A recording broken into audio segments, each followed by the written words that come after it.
Hello aspirants, I welcome you all in this new video from Agri Learner team. तो दोस्तों आज का भी जो हमारा सेशन है वो भी इंपॉर्टेंट रहने वाला है आपके लिए, जो कि रिलेटेड है स्पॉन्जी टिश्यूज इन मैंगो। तो दोस्तों हम इस डिजीज के बारे में देखेंगे, जानेंगे इसमें क्या होता है, क्या इसके सिम्टम्स हैं। तो दोस्तों आगे क्वेश्चन की तरफ बढ़ने से पहले मैं आपको ये बता दूं, इस पर्टिकुलर जो टॉपिक है इसको आप डाउनलोड कर सकते हैं पीडीएफ फॉर्म में हमारा टेलीग्राम चैनल, व्हाट्सएप ग्रुप या फिर हमारा एप्लीकेशन विजिट करके, whose link has been provided in the description box. तो फ्रेंड्स चलिए बढ़ते हैं क्वेश्चन की तरफ। क्वेश्चन है sponge like appearance in mango is due to which of the following disease और disorder.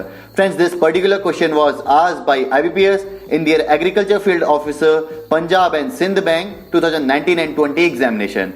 Friends, the options are in front of you: black necrosis, spongy tissue, powdery mildew, downy mildew and tape necrosis. So friends, out of these 5 options the correct answer is spongy tissue. तो friends चलिए बढ़ते हैं explanation की तरफ। So aspirants, if I say about the explanation of this particular topic, here we have tried to cover this topic in the name of spongy tissues in mango. तो दोस्तों ये disease के बारे में हम देखते हैं, जानते हैं इसमें एक्चुअली होता क्या है। तो फ्रेंड्स बढ़ते हैं पहले पॉइंट की तरफ।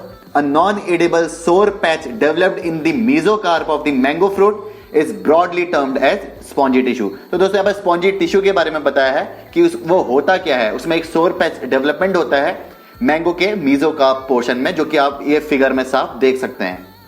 सो friends, spongy tissue in mango is one of the most important physiological disorder of mango which is characterized by, दोस्तों इसके कैरेक्टरिस्टिक्स देखते हैं एक्चुअली इस स्पॉन्जी टिश्यू जो बीमारी है, ये डिजीज है, इसमें होता क्या क्या है। फ्रेंड्स इसमें होता है the development of non edible sore yellowish and sponge like patch with or without air pocket in the mesocarp of the fruit during ripening. तो दोस्तों जो इसके सिम्टम्स आते हैं, जैसा कि आप फिगर में देख सकते हैं, फ्रूट के मैंगो के mesocarp पोर्शन में आप sponge like yellowish sour non edible patch देख सकते हैं। दोस्तों in extreme cases the whole fleshy portion becomes too soft resembling bacterial rod. दोस्तों एक्सट्रीम केस में क्या होता है कि जो सारा का सारा जो फ्लैशी पोर्शन है वो इतना सॉफ्ट होता है कि हमें लगता है कि ये बैक्टीरियल रॉट तो नहीं है कहीं। नेक्स्ट है friend, it is a major hindrance for Alphonso growers. दोस्तों एल्फेंसो जो मैंगो की वेराइटी है, इसमें ये प्रॉब्लमेटिक काफी देखा जाता है। जो मैंगो की वेराइटी जो एल्फेंसो है, इस केस में हम लोग ये जो पर्टिकुलर स्पॉन्जी टिश्यू की प्रॉब्लम है, ये बहुत सीवियर केस में देखी जाती है। Now friends, we will try to cover some of the reasons, some of the causes which is responsible for this spongy tissue problem in mango. तो दोस्तों हम जानेंगे क्या क्या वो कुछ कारण हैं, कुछ reasons हैं जिसके थ्रू ये particular problem spongy tissue की मैंगो में आती है।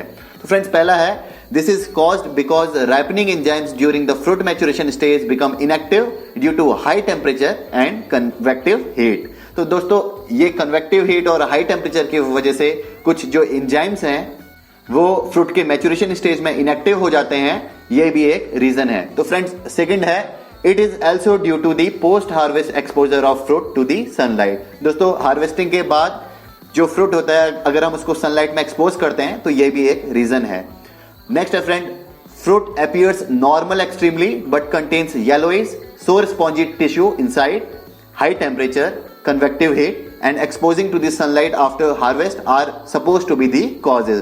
तो फ्रेंड्स यही जो ऊपर के causes हैं, इन्हीं को मिक्सअप करके इसमें बताया है कि पोस्ट एक्सपोजर, अगर हम लोग हार्वेस्टिंग के बाद फ्रूट को सनलाइट में एक्सपोज करते हैं या फिर हाई टेम्परेचर में या कन्वेक्टिव हीट में एक्सपोज करते हैं, तो ये सब रीजंस हैं कि येलोइश पैचेस हमें मीजोकार्प पोर्शन पे दिखता है। तो दोस्तों ये कुछ रीजंस थे जो कि रिस्पॉन्सिबल हैं स्पॉन्जी टिश्यूज इन मैंगो में। तो friends after some of the causes we will see some of the control measures how we can control this particular disease. तो दोस्तों पहला है harvesting of fruits at 3/4 maturity stage. दोस्तों इसको control करने के लिए हम लोग फ्रूट की हार्वेस्टिंग कर सकते हैं 3/4 मैच्योरिटी स्टेज पे, पहले ही हम लोग इसको हार्वेस्ट कर सकते हैं।